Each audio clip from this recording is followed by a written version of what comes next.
All right, everyone, get ready, because we're diving headfirst into the world of AI and cybersecurity, specifically in the financial sector.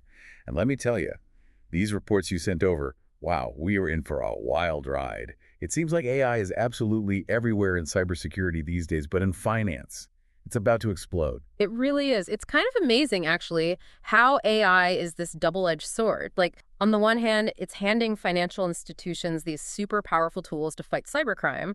But then on the other hand, it's like we're giving the criminals a leg up, too. New vulnerabilities, brand new opportunities, things we've never even thought about before. Okay, so let's start with the good stuff, right? How are financial institutions actually using AI right now to kind of up their game in cybersecurity and in the fight against fraud? Give me the inside scoop. Well, something the U.S. Department of the Treasury report highlighted was that, well, AI isn't exactly new to finance. The big players, especially, they've been using it for years now, especially in cybersecurity and fraud detection. Right, right. And I was reading about that. So it's doing things like looking for anything out of the ordinary in intrusion prevention systems, combing through transactions to see if there's anything fishy going on, and even like going through tons and tons of suspicious emails so that security analysts don't have to. Pretty smart.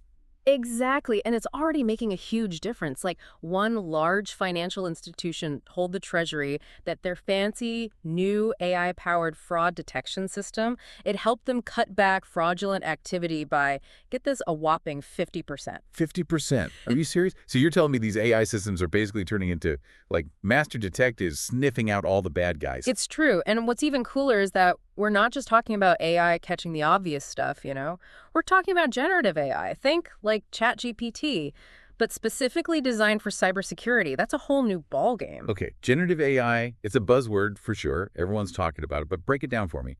What does it actually mean for cybersecurity? Okay, so imagine this. Generative AI can actually look at code and find weaknesses before it's even up and running. Or picture this, it can create like these crazy realistic phishing scams, but for, training, so that employees know exactly what to look out for. It's like a cybersecurity boot camp, but run by an AI drill sergeant. Love it. So it's like having this 24/7 cybersecurity expert, just on hand at all times, analyzing insane amounts of data and catching all the things that we humans, we miss. Sign me up for that. Exactly, you got it. But, and this is where it gets a little interesting, maybe even a tad scary criminals are getting their hands on generative AI too. Wait, are you serious? Criminals? Come on, what are we talking about here? What are they doing of it? We're talking next level stuff. So these criminals, they're using it to create these insanely convincing deepfakes. Imagine a deepfake so real it could impersonate a CEO, like perfectly, and then trick employees into wiring millions of dollars. Crazy. Whoa, hold on, hold on. Deepfakes can do that now. You kidding me? That's like straight out of a sci-fi movie. That's insane. I'm afraid not. And it's not just some far off threat. This is happening right now. Like earlier this year in Hong Kong, someone lost a mind-blowing $25 million, all because of a deepfake scam. Okay, you definitely have my attention now. This is way bigger than I even realized. It feels like we're always playing catch-up if the bad guys are already pulling off these insane heists with this technology. That's a really, really important point. You see, one of the reports highlighted exactly how AI is basically hitting the fast forward button on cybercrime.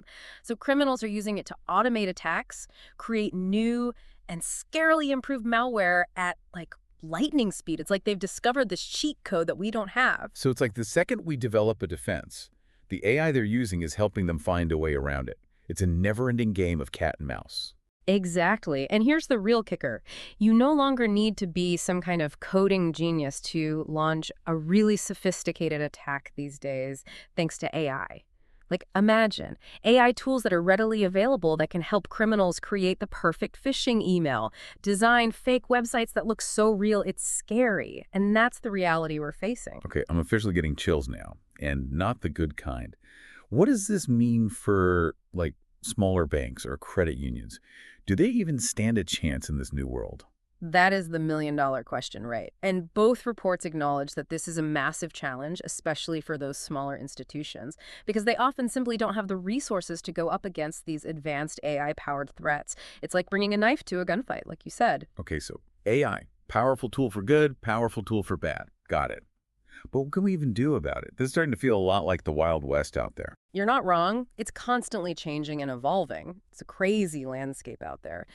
But both reports, they did emphasize some potential solutions and some key areas where we really need to focus our energy.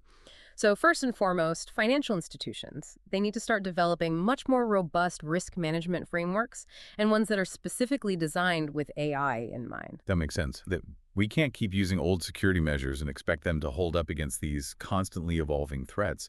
We need to be smarter. Absolutely. We need to be asking new questions, tougher questions, like how do you know if an AI system is making the right decisions? How do you make sure that our human biases aren't creeping into those algorithms and, potentially messing with the results?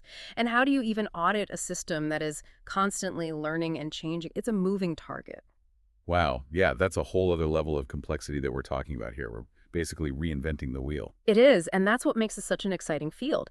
Because the old playbooks, they just don't cut it anymore. We are literally writing the rules as we go. So how are financial institutions adapting to this new reality?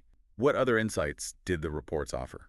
Well, a lot of them are realizing that just relying on the traditional security measures, like that old multi-factor authentication, it's still important, but it's not enough anymore. A lot of institutions are starting to turn to some of those more advanced solutions, like FIDO-compliant devices and passwordless authentication, just to try to stay ahead of the curve. Right, right. Beefing up security, definitely on the to-do list. Yeah. But what about those smaller institutions that we were talking about earlier? Like, how can they keep up with the data demands of AI? It's like asking a local library to try to compete with Google. It's just not a fair fight. Oh, you are hitting on such a crucial point. Data, I mean, that is the lifeblood of AI. It needs mountains and mountains of information, Mm. right? About attacks, about vulnerabilities, even about like the psychology of cybercriminals. It needs all of that to actually be effective. And this is where the Treasury report kind of uncovers a bit of a bit of an unsettling truth. While information sharing, when it comes to cybersecurity, that's gotten a little bit better, but when it comes to sharing data about actual fraud, it's shockingly limited between institutions. Wait, seriously? I mean, you would think that sharing that kind of information, that'd be like a no-brainer, right? Something that benefits everyone in the entire industry. What's the holdup? It's complicated. I think part of it might just be competition, like Yeah. nobody wants to give away their secret sauce. But the sad reality is this lack of sharing, it puts smaller institutions at a huge disadvantage. Because without that wealth of data to train their AI systems, they become easy targets for all these sophisticated attacks. So it's like the big banks have these giant, high-tech, super secure vaults, right? And it's full of all this juicy information about fraud, but meanwhile, the smaller guys are stuck with, like, I don't know, a rusty padlock and a prayer. That's rough. That is one way to put it, and it's exactly why the Treasury report is really pushing for increased collaboration. They're even suggesting, like, get this, a centralized government-supported database. Can you imagine? A national fraud database. Okay, now that is a fascinating concept. It sounds like, I don't know, something straight out of a spy thriller. How would that even work? Yeah, I mean, we are still early stages, but the general idea is to have this really secure system, right? Where financial institutions, they can contribute like anonymized fraud data, so nothing, no sensitive information, just patterns, insights, stuff like that. And this way, even the smaller institutions, they could actually tap into this treasure trove of information to train their own AI systems, right? So it levels the playing field against all these big, scary threats. It's like creating a giant, like, collective defense shield, right? Okay. Against cybercrime, where they contribute a little bit and everybody benefits. Yeah. I love it. It really makes you realize that, hey, we're all in this together. Exactly. Exactly. And it really highlights another big takeaway from these reports, Collaboration, it is absolutely essential, especially for those smaller institutions who are trying to make sense of all this new technology. We've got to work together if we want to stand a chance against all of these constantly evolving, cyber threats. Yeah, yeah. And this all makes perfect sense, but there's one piece of the puzzle that I feel like we're missing, right? And it's a big one. Regulation. Where does that fit into all of this AI-powered cybersecurity stuff? Because to me, that feels like a bit of a wild card. You are so right to bring that up. Regulation, that is the big question mark looming over all of this. Right now, there isn't like one single, be-all, end-all regulatory framework for AI and finance. And that lack of clarity, it creates so much uncertainty for institutions. And it can actually slow down the adoption of really beneficial AI tools. So it's a tough line to walk. So are you saying that too much regulation could actually, like, stifle innovation and progress? Yeah. That's a tough nut to crack. They need to kind of shift their thinking. They need to move away from trying to control the technology itself and focus more on the outcomes. It's not about, trying to micromanage the AI, but about asking the important questions. Is this AI actually being used responsibly, ethically? Is it fair? Is it impartial in the decisions that it's making? And, maybe most importantly, is it transparent? Like, how is it making these decisions? I like it. Focus on the impact, not just the tool itself. It's like evaluating a chef based on how the food tastes, not on whether they're using a gas stove or an electric stove, right? Yep. Exactly. And that is such a crucial takeaway for our listeners. As AI gets more and more powerful, we all have to take responsibility to ask those difficult questions.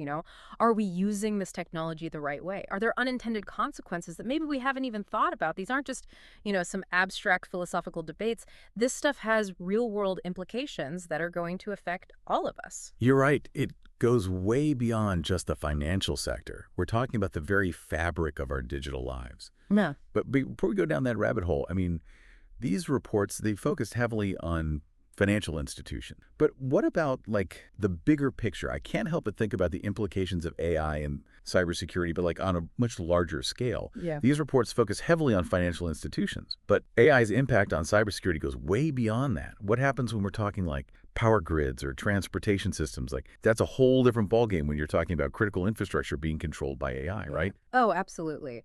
You've hit on something really crucial there, and it's something I really want to leave our listeners thinking about. You see, as we start to rely more and more on AI, the stakes, they just get higher and higher. I mean, imagine the implications of AI behind the wheel of a self-driving car or, even managing air traffic control systems. Suddenly, we're not just talking about financial transactions, we're talking about life or death. Right. It's a completely different level of responsibility. Like, we're literally handing over control, putting our lives in the hands of these algorithms. And it really makes you think about the ethical side of it all, too. Like, do we really, truly trust AI to make the right call when it really counts, Especially in those split-second situations where it might have to choose between two really bad outcomes. That's some pretty heavy stuff. It really is. And then you start getting into questions like, how do we even begin to program these AI systems to align with our human values, especially when those values, they can be subjective. They can be open to interpretation. It's like we're in completely uncharted territory. There is no instruction manual for this. No instruction manual, that's for sure. It really feels like we're kind of standing at the edge of this whole new world, and it's a world that's full of incredible, incredible possibilities. But then on the flip side, you've got some very real, very daunting challenges too. And this technology, I mean, it is evolving so rapidly. It's really up to us to make sure that we're using it responsibly, ethically, the right way. Well said, well said. This deep dive, it's been a fascinating look at, well, a really complex and rapidly changing landscape, and I really hope that our listeners, they walk away with a better understanding of not only the amazing potential of AI and cybersecurity, but just how important it is to stay informed, to ask those tough questions, and to demand transparency as we all try to figure out this crazy new world together. It has been an eye-opening conversation, to say the very least. So thank you. I really appreciate you guiding us through, well, this pretty intricate web of AI and cybersecurity. It's definitely given me a lot to think about. Oh, the pleasure was all mine, truly. Until next time.